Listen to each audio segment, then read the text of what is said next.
So we're here with young Owen Berger. His dad Alex is in the background there. Owen, just how old are you? I'm 14. 14 years old. I think I met you when you were 13. Uh, Yeah, that um I think I'd probably just turned 14. yeah. Well, and obviously Owen is sitting at his watchmaker bench. When I first met you, um, it was at our national convention in the summer of last year. I met you. I don't know if I met you first that day, just walking around the convention floor, or if I met you at a Breitling dinner that was a swell event, with Fred Mandelbaum and Eric Wind and a bunch of great collectors and watch people. And I was kind of silly me. I made an assumption. I made an assumption that you were like me, following my dad around when I was a little kid to these conventions, and turned out that you were the real watch nerd of the family. And I say nerd as the most complimentary thing I can say. But what uh, what brought you and your dad to the NAWCC National Convention? Um well, at that point we had developed a strong interest in watches and watchmaking, and we were invited up by our friend Eric Wind. Uh and it was just uh we wanted to it was our first event of that type in the swap meet we were both interested in. And most of all, the Breitling dinner you were talking about, just to get that experience and meet Right. uh, Fred Mandelbaum and other collectors. So you also came, there was also a not very advanced, sort of a beginner's watchmaking class that I think you attended. Yeah, that was the HSNY watchmaking class that they had at the convention that day. Um, and that was just another opportunity to meet uh, uh, just the people who run that class work for HSNY, um, and I get to know them a little better. Yeah, It was it's a a great, it was a great opportunity for Owen to watch his dad take the balance out of a 6497 and dangle it over the edge of the table in a disastrous fashion. We got some good laughs out of that one. oh, so you did laugh at your old man, huh, Owen? It's Yeah. That's my whole reason for existence, isn't it? Yeah, as a little kid, I hung out with my dad, who was a collector and sort of an amateur watchmaker. And there were four kids in the family, and I'm the only one who the bug bit. So, speaking of the bug biting, how, Owen, I mean, your dad sounds like he's interested in watches, but you have the real passion. When did you get interested in watches, and how did you get interested? It's been probably about a year and a half now since I first got interested. And it started uh, just being interested in wearing watches. I liked the way they looked. Um, but then how I really got into watchmaking and working on them. Um, uh, my dad had tried to. He was interested in watchmaking as well, so he had bought some tools and he some pocket watch movements as well to practice on. Um, but he didn't have enough time, and he just put them aside in a drawer. Um, and then I rediscovered them. He showed them to me, and I decided to try working on them, and found it really fun, and that caught on. So you started with pocket watch movements, huh? Like American pocket watch movements, or Yep, it was a couple of Elgin pocket watch uh, movements. yeah, that's interesting. So just a year and a half ago. So you mentioned Eric Wind and Fred Mandelbaum, who, Eric and Fred are great friends of mine, some of the people I really respect in the watch business. Um, tell me some of your mentors in the watch world.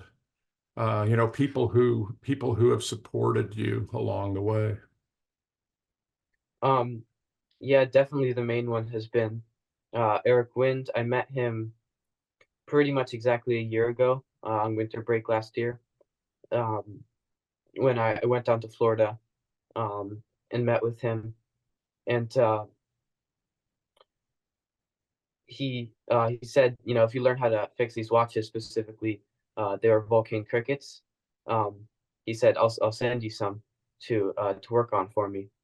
So about a month passed, and I had uh, bought a couple donor movements of the crickets to practice on, um, and eventually started sending me crickets, and then later on top of that, other watches of all sorts, and that's continued up to this point. Yeah, I mean, Eric is an amazing guy. I mean, a lot of people know him, and maybe you can, but a lot of people know him for the real high end. He's a very high end watch dealer, but he loves all kinds of watches, and he loves getting people involved. And the Vulcan Cricket, which to me is affordable for almost everybody, is one of the proofs that Eric likes. So who's Eric Wind for our one or two listeners or readers who don't know who Eric Wind is? Um, he's a very well known watch dealer and kind of tastemaker, especially for vintage watches. Um, he's based in Palm Beach, Florida. Yeah, he's got a site and a business called windvintage.com if anybody wants to go there. He's one of the truly honest and good guys of the watch dealing world. I love Eric. Um, so, our collecting members will really like it that a young person is interested in watchmaking and that aspect of watches. Um, when I would love to be a watchmaker. I don't have the patience for it. My dad was pretty good. I think partly you either have it or you don't. I mean, I can take apart a watch and put it back together and change hands and dials and things like that, but diagnosing a product, how did you get interested in the actual hands-on watchmaking side of it? Why that, Owen? Um, well, at the point that I was interested um, in just collecting and wearing watches, um, that was when my dad showed me those two pocket watch movements, um, and said, you know, they're yours. You can take them apart, do whatever you want with them. Um, and you know, they weren't running to begin with, uh, and I wound up using one as a parts movement to fix the other. Um, and I got one running, and I thought it was really fun. So I just went from there. Uh, After that, I basically went straight into the Vulcan crickets. Um, and then just after that, getting all the appropriate tools, uh, and of course, a lot more experience. Experience is, I think, for me, uh, what's made me so much better. I mean, you can learn these skills, but practicing them is the only way you really get good at them. Absolutely. And, our members will love it, like I said, because a lot of us watch collectors, my main watch collector, just Dave Swigert, who you met at that dinner, just retired. So he left me with all my chronographs and nobody to fix them. So speaking of watches, one of the things that impressed me at that dinner is I believe Eric Wind had just given you a a quite messed up Rolex Daytona to fix. And, it really impressed me that Eric trusted a 14-year-old with a watch like that. So you've mentioned Vulcan crickets and the pocket watches, but you've obviously advanced into other other watches. Do you have a favorite brand of watch to work on? Um, for working on, I definitely say vintage Rolex. They're very reliable. Um, they don't break a lot. Oftentimes, it's just a service.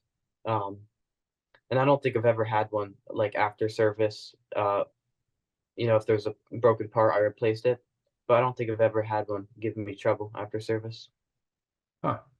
Yeah, that's interesting. That's interesting. You know, being able to fix vintage Rolex will keep you employed for for a long time. There are a lot of them out there and a lot of collectors. So, Owen, you say Rolex, and you know Rolex is the world's largest mechanical watchmaker. They have an incredible history. Some people like them. I suppose in the collector world, it's probably the most collected. But why do you like Rolex so much? Um, well, I certainly appreciate how they've um, found one thing that works, in particular the oyster core, the oyster case, um, and they stuck with it for 70 years. Um, in particular, um, the movements, especially, uh, they've made just very small changes um, over the I think 5 or 6 generations of perpetual movement. They haven't done too much at one time. They've just taken it in little bites, um, and I think that uh, that's kind of cool because other companies, they make one movement and then they make a whole other movement that has nothing in common. And I mean, certainly you couldn't take it apart from a 1570 and put it on a 3135. But in principle, they're all designed in the same way, which is as simply as possible, and just designed to do their one job uh, as best and as accurately as possible. Right. And you know, it's a refined watch. Yeah, I'm certainly a fan, but when you put an old Daytona on your wrist next to another chronograph, there is a certain quality to that watch that's just unmistakable till you put it on your wrist. But so let's set Rolex aside and uh, what is another kind of watch that you've worked on that seems really good? Um, well, I've certainly learned to appreciate um, and really like vintage Seiko, especially manual wind and higher grade Seiko.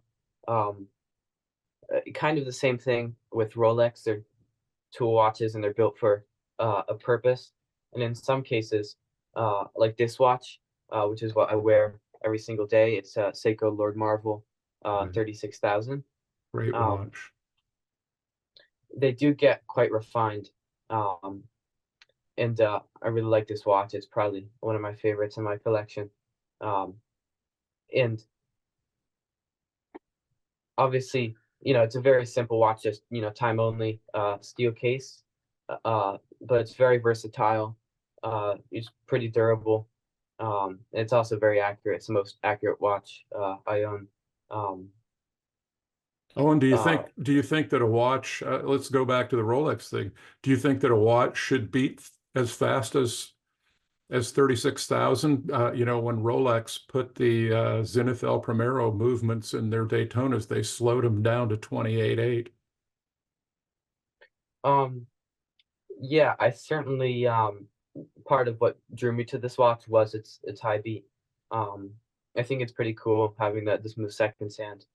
Um, I don't think there's a whole lot of benefit going from 28,800 to 36,000. Um, but I certainly notice it and appreciate it. I don't necessarily know in terms of durability um, a whole lot about the 36,000 because the reason why it's not very common is because of potential durability problems. Um, but we'll see if I have any problems with this watch. What's so far in your young career is your favorite watch complication or time telling function? Um, I'd say probably chronographs, just because of how logical they are. Um, every part has a very specific function, um, and even though they're very complicated and there's a lot of parts that all have to be absolutely perfect. They're very robustly designed, um, pretty much all of them, uh, especially Value 72, which is what I've kind of done the most of. Um, I particularly enjoy new complications as well. Um, Obviously, a complication is only new once, um, but hopefully soon I'll be starting on repeaters as well. Re Repeaters are very different than any other complication. Uh, I don't necessarily even know 100% how they work yet, but hopefully I'll build up to that in the next few months. Well, Owen, I might send you a repeater to work on. Who knows? That's I mean, it's in a way they're like chronographs under the dial. You know, they the time trips, uh, a lever, and not a column wheel, but a flat gear determines what hour and minute everything is. It's kind of cool. You mentioned Valjoux 72s. I was going to ask you what your favorite watch movement was, and you sort of answered that. But what makes, I mean, I collect chronographs, and one of the things that I love about chronographs is there's so many different chronograph movements. They all have similarities, as you said. But have you worked on anything but Valjoux 72s, and why do you like Valjoux 72s so much? Um, well, it's certainly probably the most famous chronograph movement, just considering that they were used in Daytonas. Um, but they're also very nicely laid out. They're very elegant. Um, I would say they're not particularly refined, like an Omega 321 is a much nicer in finishing terms than a Value 72. Um, but they're very robust. Parts are not particularly hard to find if you need them. And they're just, uh, they're easy to adjust, and particularly, uh, I was talking about how I like Rolexes earlier because they're quite durable. Value 72 is also a very durable movement. Yeah, and the Valjoux 72 in a Rolex is different than your standard stock. So I mean, the Valjoux 72 in a Rolex is pretty refined, isn't it? Yeah, they do, a fair amount more finishing. I have the Daytona uh, that I'm working on for Eric here. Um, but overall, like a lot of the parts are the same. They didn't change them at all, um, which is good, especially if you need to replace them. Um, but even still, I'd say an Omega 321 is a very, very nice movement and probably nicer than even a Rolex 727 or 722. Yeah, I like the 321. I mean, there are other great chrono movements. I know that I'm gonna send you an early one to work on. I think that an Eberhardt, which is their own movement. I really like it too, but it certainly has its faults, and the parts aren't very easy to get. Yeah. Well, to wrap this up, I have to ask, and with the ultimate respect, Owen, you're still just a kid, uh, older than your years. You're still in school. What's your favorite subject in school, or are you just obsessed with watches and have forgotten about school? I Um, hear your dad laughing in the background. Oh boy. um, Definitely either math or science. Um, I like certain types of math, uh, and I've always liked science. Um, I'm currently in a just regular biology class, um, and it's pretty interesting how uh, kind of like a watch, these things are working together. Um, to make a single thing happen. Yeah. I'm the only non-math nerd in of the four kids in our family. I was kind of like the black sheep, but to the other, on vacations, we sat around and talked about differential equations with me out of the conversation. So outside of school, what interests besides watches and watchmaking? Sports Um, or yeah, I play tennis, but recently I've gotten into golf, um, but mostly it's just uh, in my free time when I'm not doing homework. I'm, quite busy with school, but whenever I do have free time, I work on a watch. I fill up pretty much my entire day with it when I that's can. great. So you're not into golf because of the bad influence of Eric Wind, are you? Eric Wind and his son Charlie, huh? Um, You can't compete with the wind, bro. With the winds. Is that part of the influence for golf? uh, not necessarily. Uh, I got into it uh, over winter break this year when I was down in Florida, um, and we had some clubs down there, and just decided to go get a lesson. That's great. It's great for a watch nerd to be involved in golf. So, last question. So, do you think that you might end up being a watchmaker as a job, as a profession? Yeah, certainly, I could see myself at least working in the watch industry because I enjoy collecting as well as watchmaking. Um, but I can certainly see that being a possibility. Well, that sounds really great. It's been a great conversation, and I'm sure we'll talk again. How's the weather out in beautiful Northern Virginia? It's pretty cold here. It's warmed up to 0 degrees here in the heartland. Yeah, it's the past couple of weeks have been quite snowy. We've gotten, I think, three 2 or 3 snow days in the past couple of weeks, so that's Wow, been nice. And I've worked on watches in that time. sounds great. Well, listen, I can't thank you enough for the conversation and hang out here and